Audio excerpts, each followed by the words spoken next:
दोस्तों आइए बात करेंगे इस वीडियो के अंदर एक ऐसे पंडित जी के बारे में जिन्होंने या जिनकी मेहनत ने जो है सबका दिल जीता है। और ना सिर्फ एमआईएम वाले ही उनकी मेहनत को सलाम कर रहे हैं, बल्कि विपक्षी दल के नेता लोग भी उनकी मेहनत को जो है सलाम करते हुए नज़र आ रहे हैं। और इसी वजह से एमआईएम वाले जो है उनको रिवार्ड जो है वो देने की तैयारी कर रहे हैं। जी हाँ, हम बात कर रहे हैं पंडित मनमोहन झा के बारे में, जिनकी मेहनत से एमआईएम का जो लेवल है वो बहुत ही ज़्यादा जो है ऊपर हो चुका है, अपग्रेड हो चुका है। यही वजह है कि जब निकाय चुनाव हुआ तो वहाँ पर भी जो है उनकी मेहनत ने या उनकी मेहनत की वजह से जो है कई सारे उम्मीदवार जीत कर मैदान के अंदर आए। हालांकि उत्तर प्रदेश से उनका ताल्लुक़ है, गाज़ियाबाद से इनका ताल्लुक़ है और गाज़ियाबाद में निकाय चुनाव में जो है सियासी दस्तक भी दे दिया है एमआईएम पार्टी ने इस बार निकाय चुनाव के माध्यम से। लेकिन हम बात करेंगे ये जो पंडित जी जो सुर्खी कब बटोरा इन्होंने,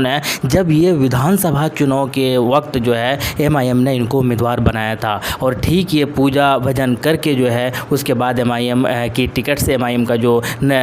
के जो पर्चा है, एमआईएम के नाम से जो पर्चा है वो नॉमिनेशन जो है उन्होंने किया था और उसके बाद खूब सुर्खियाँ भी बटोरी थी। हालांकि विधानसभा का चुनाव का जो रिज़ल्ट जब आया था उस वक्त उनके फेवर में नहीं गया, उनके हक में नहीं गया और मात्र 5 से 6 हज़ार के आसपास वोट लेकर ही आया। लेकिन लोगों को लग रहा था कि चुनाव के बाद जब इनकी जीत नहीं हुई तो ये पार्टी छोड़ देंगे। लेकिन इन्होंने साफ तौर पर ये कहा था कि हम चुनाव हारे हैं, हौसला नहीं हारे हैं, हमने हिम्मत नहीं हारा है और इसी वजह से हम एमआईएम ने हमको जो है इतनी इज्जत दी है, इसी वजह से हम एमआईएम का दामन कभी नहीं छोड़ेंगे। और उसके बाद से जो है कंटिन्यू लगातार मेहनत करते हुए आए और उसके बाद वो गुजरात भी गए मेहनत करने के लिए और उसके बाद उत्तर प्रदेश के अंदर भी लगातार मेहनत करते हुए नज़र आ रहे हैं। हालांकि लोग बाकी कुछ लोग जो है वो इनके ऊपर ज़रूर निशाना साध रहे हैं कि एमआईएम के साथ क्यों दे रहे हैं, आपको तो बीजेपी के साथ या किसी दूसरे पार्टी के साथ देना चाहिए। लेकिन इन्होंने हमेशा जो है एमआईएम का सपोर्ट किया है, हमेशा जो है असदुद्दीन ओवैसी साहब को सपोर्ट किया है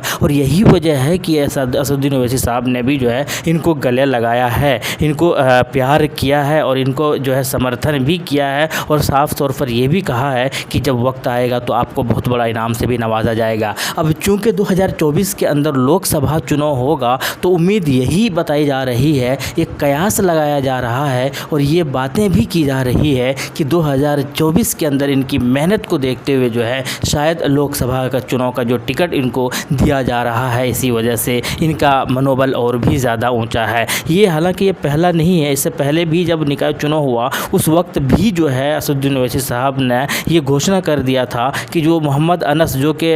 एक वो प्रत्याशी थे मेरठ के मेयर के, हालांकि जीत नहीं पाए, दूसरे नंबर पर ज़रूर रहे और उस वक्त एमआईएम के सदर असदुद्दीन ओवैसी साहब ने घोषणा कर दिया था कि ये लोकसभा के जो है ये इनका टिकट इनको कंफर्म कर दिया गया है, ये लोकसभा के अंदर जो है एमआईएम की तरफ से चुनाव लड़ेंगे, इनका सीट जो है वो पक्का कर दिया गया है। साथ के साथ हापुड़ लोकसभा जो है वो प्रभारी भी जो है इनको बनाया गया है। याद रहे लोकसभा निकाय चुनाव के अंदर उत्तर प्रदेश के अंदर एमआईएम पार्टी ने बहुत ही शानदार प्रदर्शन किया था और 80 सीटें जो है वो जीत कर आए थे मैदान के अंदर और सबको हैरान कर दिया था, सबको सरप्राइज़ कर दिया था। इनकी जीत ने बहुत सारे अखबार वालों ने अलग अलग तरीके से जो है नाम भी दिया था। किसी ने कहा था कि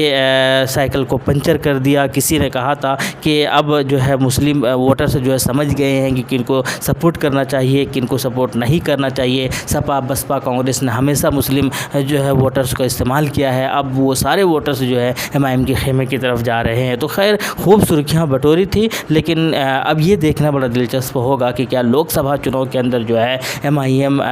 पंडित मनमोहन झा गामा जी को क्या उम्मीदवार बनाते हैं या नहीं, ये तो देखने वाली बात होगी। लेकिन उम्मीद यही है कि वो उम्मीदवार होंगे लोकसभा के अंदर और एमआईएम का नाम और भी ज़्यादा रोशन करेंगे, एमआईएम का परचम जो है बुलंद करेंगे, क्योंकि लगातार वो मेहनत करते हुए आ रहे हैं और उनको देख रेख कर जो है बाकी लोग भी इस चीज़ के ऊपर काफ़ी ज़्यादा जोर दिया जा रहा है कि पहले जो लोग कहते थे कि ये एमआईएम पार्टी जो है ये सिर्फ मुसलमानों की पार्टी है, मुसलमानों को ही तरजीहात दी जाती है, लेकिन ऐसे लोगों को देखकर जो है बिल्कुल अब साफ ये कहा जा सकता है कि मुसलमानों की पार्टी नहीं, ये सबकी पार्टी है, मजलूमों की पार्टी है। यहाँ पर सबका वेलकम है जो सही तरीके से पॉलिटिक्स करना चाहती है। तो आपका क्या कहना है कमेंट सेक्शन में बताइएगा। शुक्रिया, जय हिंद, लव यू।